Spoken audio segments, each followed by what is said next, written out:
Hi friends, നിങ്ങൾക്കെല്ലാവർക്കും സുഖമാണെന്ന് വിശ്വസിക്കുന്നു. അമ്മീസ് അടുക്കളയിലേക്ക് സ്വാഗതം. ഇന്ന് ഞാൻ നിങ്ങളോടൊരു ഗുഡ് മോർണിംഗ് പറയട്ടെ. ഞാൻ എന്താണ് ബ്രേക്ക്ഫാസ്റ്റിന് കഴിക്കുന്നതിനെക്കുറിച്ചുള്ള ഒരു ചെറിയൊരു വ്ളോഗാണ് കേട്ടോ, നിങ്ങളോടൊപ്പം ഷെയർ ചെയ്യുന്നു. ഞാനൊരു ഡയബറ്റിക് പേഷ്യൻ്റാണ്. അതുകൊണ്ട് എനിക്ക് എന്നും കാർബോഹൈഡ്രേറ്റ്സ് ഒന്നും കഴിക്കാൻ പറ്റില്ല. അപ്പോൾ ആഴ്ചയിൽ 3 ദിവസം ഞാൻ മില്ലറ്റാണ് കഴിക്കുന്നത്.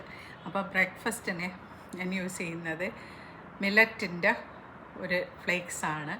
അതിൽ നട്ട്സൊക്കെ ഉണ്ട്, നിങ്ങൾക്ക് സൂപ്പർ മാർക്കറ്റിലൊക്കെ വാങ്ങിക്കാൻ കിട്ടും. അതുപോലെ തന്നെ കഴിഞ്ഞ ദിവസം ഞാനൊരു റെസിപ്പി ഇട്ടിരുന്നു, ബ്ലൂബെറി ആൻഡ് യോഗട്ട്. പിന്നെ ഞാൻ കഴിക്കുന്നത് ഒരു പ്രോട്ടീൻ മിൽക്ക് ഷേക്കാണ്. മിൽക്ക് എന്ന് പറയുന്നത് ഞാൻ കൂടുതൽ അതിനുപയോഗിക്കുന്ന കോക്കനട്ട് മിൽക്കാണ് ഉപയോഗിക്കുന്നത്. കോക്കനട്ട് മിൽക്ക് ഉപയോഗിച്ചാണ് കഴിക്കുന്നത്. ഇത് കുറച്ചുകൂടെ ഹെൽത്തിയറാണ്. കാര്യം ഡയബറ്റീസുകാരൊക്കെ ഒരുപാട് മിൽക്ക് ഉപയോഗിക്കാൻ പാടില്ലെന്ന് പറയുന്നത് കൊണ്ട് ഞാൻ കഴിയുന്നതും കോക്കനട്ട് മിൽക്ക് യൂസ് ചെയ്താണ് ഇങ്ങനെയുള്ള കാര്യങ്ങൾക്ക് രാവിലെ ബ്രേക്ക്ഫാസ്റ്റിന് യൂസ് ചെയ്യുന്നത്. നിങ്ങൾക്കൊന്ന് ട്രൈ ചെയ്യാം. കാര്യം ഒരുപാട് ഡയബറ്റിക് പേഷ്യൻസ് ഉണ്ട്. അപ്പോൾ അരിയാഹാരം കഴിയുന്നതും കുറയ്ക്കാൻ നോക്കുക. ഇഡ്ഡലി, ദോശ, അപ്പം, പുട്ട് മുതലായവ ഒന്ന് കുറച്ച് കഴിച്ച്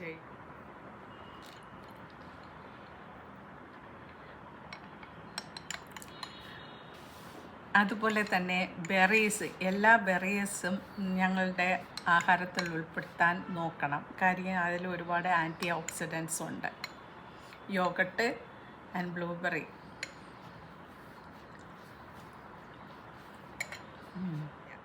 അപ്പോൾ ഒന്ന് ട്രൈ ചെയ്ത് നോക്കാം കേട്ടോ. ഇത് ഏർലി മോർണിംഗ് ആണ്, ഞാൻ ബ്രേക്ക്ഫാസ്റ്റ് കഴിക്കാൻ പോകുന്നതേ ഉള്ളൂ. Thank you for watching and see you soon with another vlog. Till then, bye for now.